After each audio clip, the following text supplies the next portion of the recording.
The late afternoon sun draped its golden light over the hills of Dust Creek Valley, turning the river into a ribbon of molten silver. The air smelled of warm cedar and distant horses, and the only sound was the quiet gurgle of the water as it rolled over smooth stones. Jesse McCade pulled up his Mustang near the edge of the trail, boots kicking up a puff of dry dust. He'd been riding fence lines for the past 6 hours, fixing broken posts and tracking strays. Now, sweat clung to his collar, and dust lined every crease in his sun-weathered face.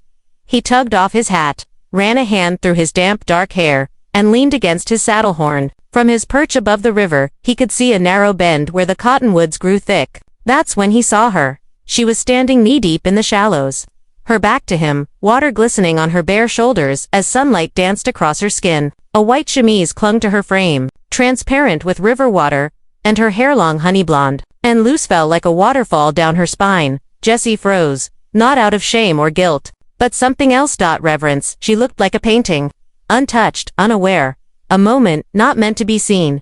But it was too late. He had seen her, and no matter how long he lived, he knew he'd never forget it.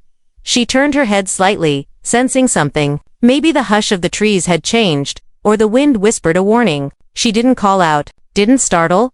Instead, she dipped her arms into the water, letting the river carry over her fingers, and spoke softly. You planning on staring all afternoon, cowboy, or are you going to say something? Her voice was light, not accusing. Curious. Jesse cleared his throat. Didn't mean to intrude, miss. She turned slowly now, rising from the water with grace, water beating off her skin. She didn't look embarrassed, and she didn't flinch. She just walked toward the bank with confidence born of not knowing fear. By the time she reached the grassy bank, she had pulled a shawl from a nearby rock and wrapped it loosely over her shoulders. I'm Elora, she said simply. Jesse, he replied, finally tipping his hat. Jesse McCade, you're one of the McCade bros run the Lazy Spur Ranch, don't you? He nodded. That's right. I heard you were rougher than most, she said, smiling just a little, but polite when it counts. Jesse chuckled, tension breaking like a wave against the rocks. That sounds about right. Elora sat on a flat stone, squeezing water from the hem of her chemise. You always ride this far west? Not usually, he said, but the fence line's been bad since the last storm. Lost a few calves out this way. Well, she said, brushing a strand of wet hair from her cheek. I suppose it's lucky then, for both of us. Jesse raised an eyebrow. How do you figure? You got to see something real, she said, eyes lifting to meet his, and I didn't have to be alone today. The sun dipped lower. They sat there in a quiet kind of companionship, Jesse on his saddle blanket, Elora still damp and glowing in the golden light. She told him she lived with her aunt on a homestead near the canyon ridge, came to the river when she needed space, quiet, or just to remember her mama, who'd passed on the year before. He listened more than he spoke, and when he did, it was simple words about cattle and land and the difference between being lonely and being alone. At one point, she reached for his hand, just gently, just enough to feel the roughness of his fingers. Your hands, she said, almost to herself. They're not cruel, even if they look like they've seen war. He said nothing because he had seen war not just on the range, but in his own heart, loss, regret, a kind of quiet ache that never fully healed. But her touch, it was soft, too soft, dangerously soft. And in that fleeting moment, he knew two things. One, he would never forget this girl by the river, and two, this was the beginning of something he couldn't control. Not with his hands, asterisk. Not with his heart. The river was quiet the next morning, but Jesse's thoughts were not. He'd ridden back to the Lazy Spur, long after the sun dipped low behind the mountains, his heart heavier than a saddlebag full of lead. He didn't speak a word to his brothers, didn't mention the girl at the river, just tended his horse, cleaned his rifle, and stared out at the moonlit prairie until sleep finally came. But now, with the rooster crowing and the sun lifting over the hills, all he could think about was her. Elora. The way she said his name like it belonged to her lips, the way the light turned her wet skin into something holy, the way her hand, so small and uncalloused, had dared to hold his and now, every part of him wanted more. Elora was already at the river when Jesse returned. She stood on the same rock, this time with her shawl still wrapped around her shoulders. She didn't bathe, she didn't hide, she was waiting. You came back, she said, smiling like she already knew he would. I didn't reckon I had much choice. She tilted her head. Why's that? Because you got into my head, Jesse said, stepping down toward the riverbank. and once something's in there, it don't leave easy. Her smile faded not from fear, but from something deeper, recognition, like she'd felt the same. They sat together again, this time closer, their knees touched. She pulled her feet up under her dress, and he handed her a wildflower he'd picked along the trail. She smiled, tucked it behind her ear, and let her head rest against his shoulder. No words were needed. Not yet. You ever been kissed before? Jessie asked suddenly. She didn't lift her head. No, she said, never wanted to. He turned toward her slowly. And now, she met his gaze. Now I don't want anything else. Jessie leaned in, like a man taming a Mustang, letting her breathe, giving her time, but she closed the distance first.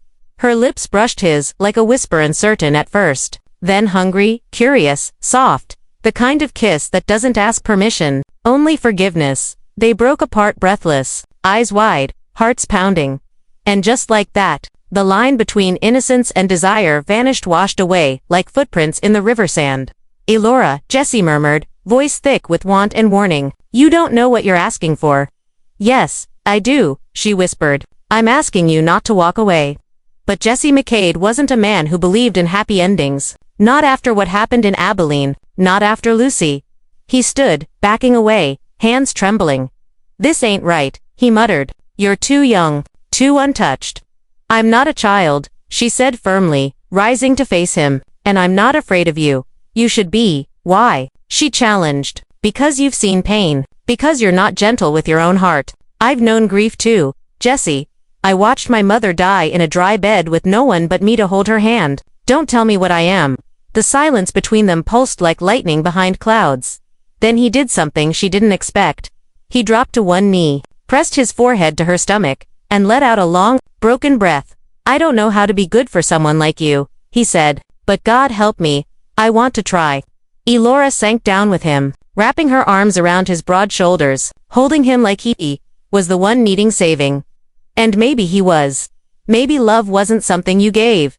Maybe it was something you learned at the river's edge. With her hands tangled in his hair and the sun setting fire to the water around them, Jesse McCade started to believe that even broken men could be made whole. But far off in the distance, rising like smoke over the hills, a rider approached. And not just any rider. A man with dust on his boots, a pistol on his hip, and a long memory full of grudges. Because Jesse's past wasn't done with him, and Elora's heart wasn't the only thing he'd put at risk.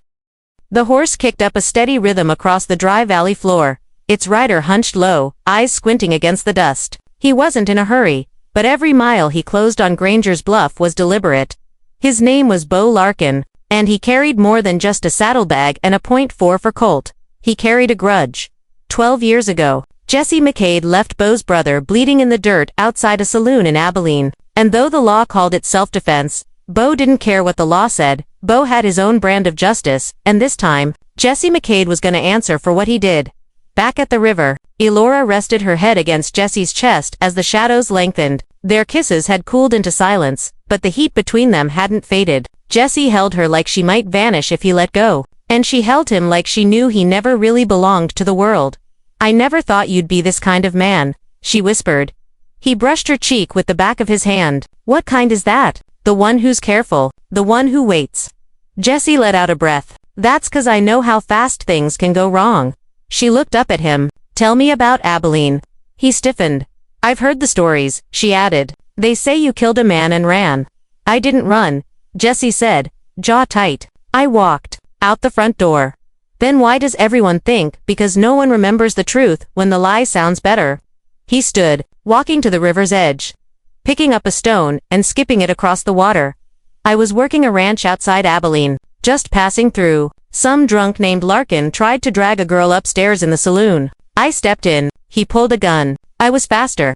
He turned back to her. It wasn't the killing that stained me. It was the name Larkin. Folks don't like when you shoot someone with kin in high places. So that's who's coming, Elora said softly. Someone from back then. He nodded. Bo Larkin, his brother. She stepped toward him, her voice gentle but fierce. You protected someone then. You protected me now. Don't carry guilt you don't own.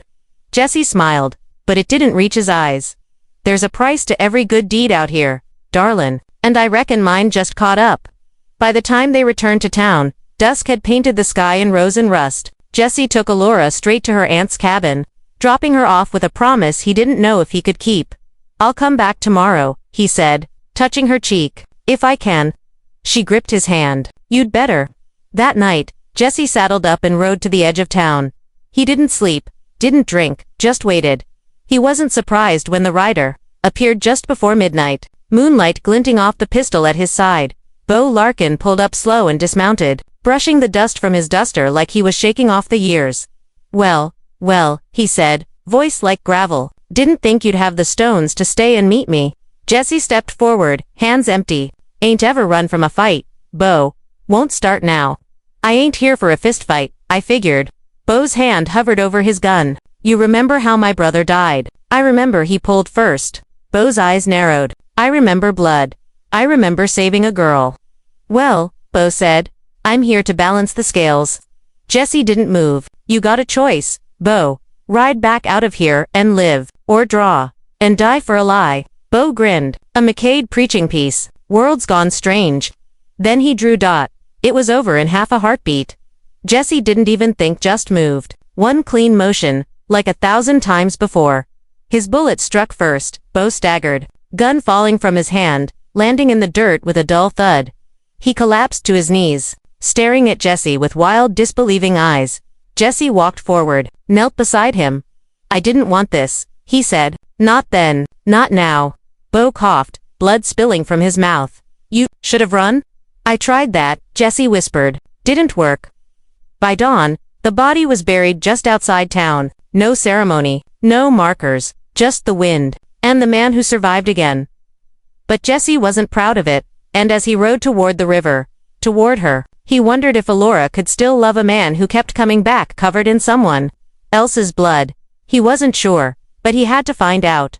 Jesse McCade rode slowly at sunrise, the edge of his hat low over his brow, shadowing eyes that had seen too much in the last 12 hours. The river ahead shimmered like glass, quiet and untouched, just like that first day. But Jesse wasn't the same man who stood at its edge then, not after killing Bo Larkin, not after watching another piece of his soul get buried in unmarked soil. He saw her before she saw him. Elora. Sitting on the same flat rock near the water, knees drawn to her chest, staring into the current like it might carry her somewhere else. He hesitated, because something about the moment felt fragile, like if he spoke, it might shatter. "You're late," she said, without turning. Her voice wasn't angry, just tired. "I didn't sleep much, neither did I." Jesse stepped closer, boots crunching softly on the dry grass. "I didn't want it to end that way. I know." He lowered himself onto the rock beside her, careful to leave space. The kind of space two people needed when love turned into something heavier. He drew first. He said. She finally turned to look at him. "And you shot faster, just like last time." Jesse nodded, jaw tight. "You think I should have let him kill me?" "No," she said after a long pause, "but I think you've forgotten how to live without expecting to die." The words hit him harder than a bullet. He looked at her, not just her beauty, but her strength, her wild, unyielding heart. She wasn't some porcelain doll hiding behind lace and prayer books. She was flesh and bone, fire and river. And somehow, she still looked at him like he was worth something. "I came here," she said softly, "thinking I'd find peace. This river's been mine since I was a girl. My escape, my sanctuary." Jesse watched her fingers skim the surface of the water. "Does it still feel like that?" "It did," she said, "until I fell in love with a man who bleeds ghosts and swears he doesn't deserve saving." He turned his face toward her. "Elora." "No," she said, rising. "I need you to hear this." She stepped to the edge of the water, bare feet on wet stone, shawl falling from her shoulders. "I'm not asking you to be perfect. I'm not asking you to forget the past, but I won't spend my life waiting for you to run every time the sky gets dark." Jesse stood, hands clenched at his sides. "I never wanted to hurt you, but you will," she said. "Not with bullets, with silence, with distance, with guilt you won't put down." He stepped forward, closing the space between them, the river lapping at their boots. "I don't know how to love without fearing it'll vanish." She placed her hands on his chest, over the steady beat of his heart. "Then start here. Now, with me." He pulled her into his arms like it was the first time, and maybe it was. Because this wasn't heat and urgency. This was surrender. This was a man finally letting someone see what he'd tried to bury beneath grit and gunpowder. Their kiss was slow, deep, and without shame, a promise, a choice. The water rippled around them, warm from the sun, soft with forgiveness, when they pulled apart. She rested her forehead against his. Stay. He nodded. I ain't going nowhere. You promise? I promise. But even as the words left his mouth, thunder rumbled in the distance, not from clouds, but from hooves. A rider was coming fast down the bluff road. Dust rose behind him like smoke from a fire. Jesse turned, his hand instinctively dropping to the revolver at his side. A boy rode up, barely 17, out of breath and wide-eyed. Mr. McCade, he gasped. You better come quick. Sheriff's looking for you. Said it's about the Larkin killing. Says you're in trouble. Jesse's jaw clenched. He turned to Elora. Her eyes searched his. A storm of worry gathering in their depths.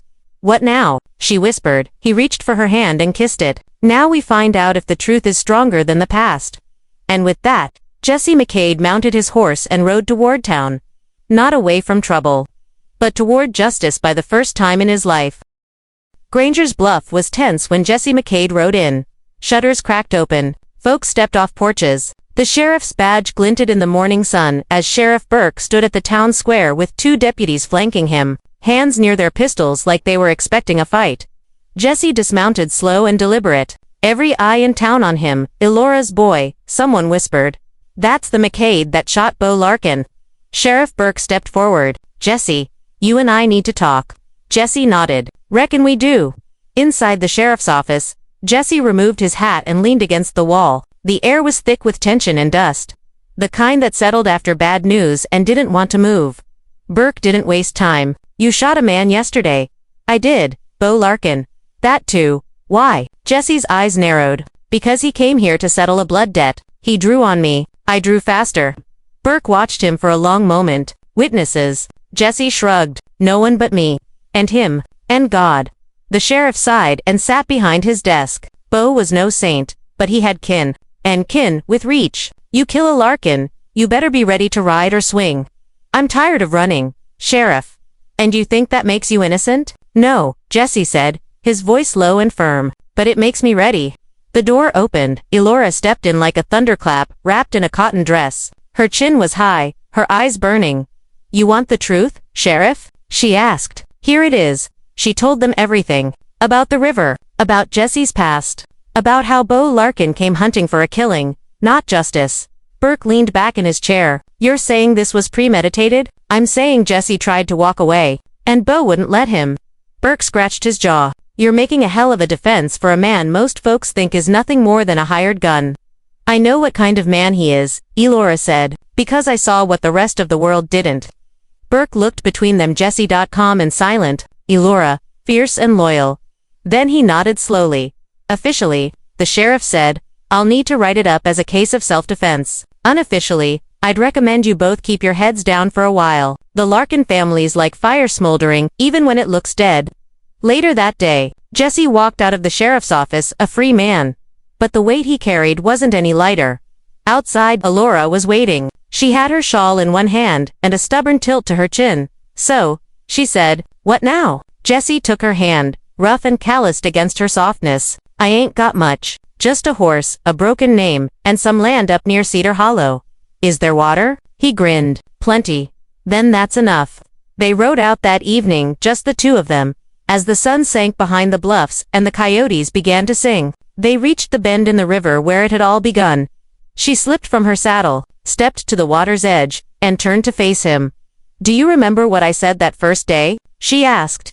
He stepped closer. Every word, she smiled, fingers tracing the buttons on his shirt. I wasn't afraid then. He leaned in, voice low. And now, she looked up at him. Now I'm in love. They stood like that for a long time, no longer a gunslinger and a girl, but a man and a woman building something real out of scars and sunlight. And when they kissed, slow and deep, it wasn't fire or fury or desperation. It was peace. Earned, paid for, kept right there, at the river's edge, where innocence first met fire, and love finally stayed.